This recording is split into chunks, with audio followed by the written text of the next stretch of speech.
What's up, everybody? Damon here, and in today's gaming news, mass layoffs at Epic Games. Nvidia's CEO doesn't like AI slop either, and the Punisher sets a date for one last kill. This is your daily fix.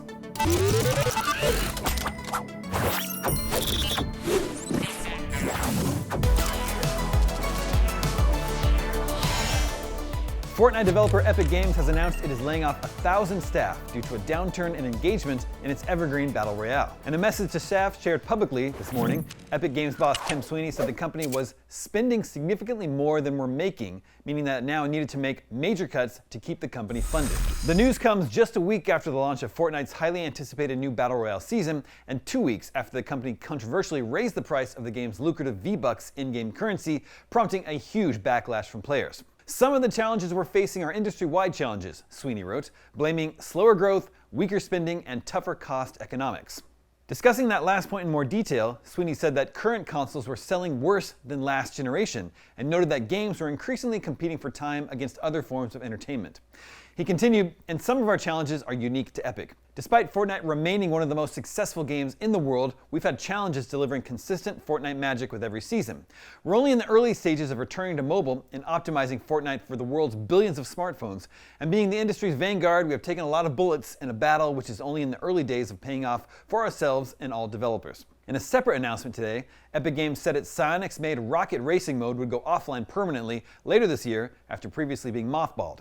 2 other modes will be culled next month, meanwhile. Festival Battle Stage, a more competitive take on its main Harmonix-made music offering, and Fortnite Ballistic, an attempt at making a tactical shooter. Today's layoffs include high-profile and long-standing Fortnite team members, including principal engineer Evan Kinney, who posted his reaction on social media and said he was confused and bewildered at being thrown out after years working on the game and its popular live events. Sweeney continued, "This isn't our first time being here.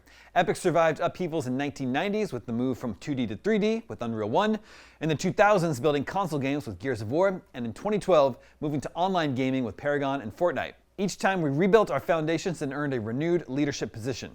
Market conditions today are the most extreme we've seen since those early days, with massive upheaval in the industry accompanied by massive opportunity for the companies that come out as winners on the other side.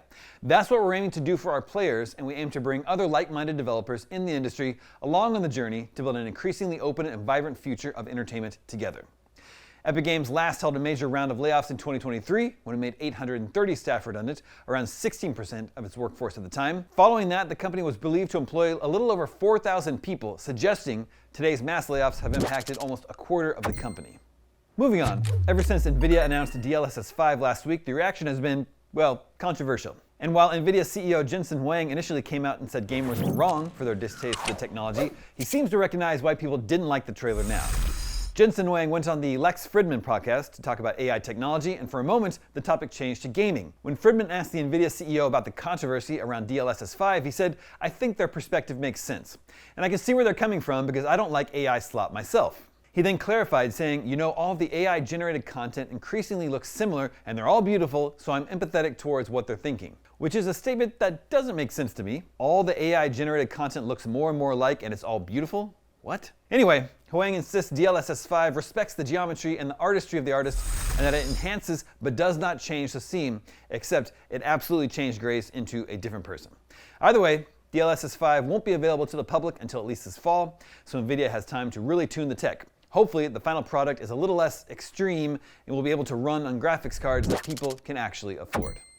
And finally today, Marvel has announced a release date for The Punisher: One Last Kill, its upcoming one-off special starring Jon Bernthal's gun-toting anti-hero. Officially titled as Marvel Television Special Presentation The Punisher: One Last Kill, the hour-long episode will debut via Disney Plus on May 12th. That's the same day as the finale of Daredevil Born Again's 8-episode second season, which begins streaming new episodes weekly later today, meaning that Marvel TV fans from the Netflix era have a particularly exciting 8 weeks ahead. We last saw Bernthal's Punisher in the first season of Daredevil Born Again, where he rekindled his partnership with Charlie Cox's Daredevil. The armed vigilante is now starring in his own one-off presentation, and fans who spotted the episode filming last summer have a pretty good idea what it will be about. Leaked images show Castle standing across from a dark-haired woman in a wheelchair, someone that comic book fans will instantly have recognized as Isabella Carmela Magdalena Ma Nucci, a mafia boss who seeks vengeance for the murder of her sons by Frank Castle. Nucci is a memorable villain whose story is as dark as you'd expect for a story featuring the Punisher. In the comics, Nucci's quest for revenge continues despite her being mauled by polar bears set loose by Castle within New York City Zoo, which left her a quadriplegic. We have a full season of Daredevil Born Again to go first, of course, but don't expect Bernthal to show up during that due to scheduling issues. Will the Punisher One Last Kill really feature Frank Castle's last kill? Seems unlikely. Jon Bernthal is, of course, set to reprise the role yet again this summer when he pops up as an ally to Peter Parker in Spider-Man Brand New Day, which arrives in theaters on July 31st. And that is your Daily Fix for Tuesday, March 24th. Right now, you can jump into the humble March Choice Bundle and score an amazing lineup of titles.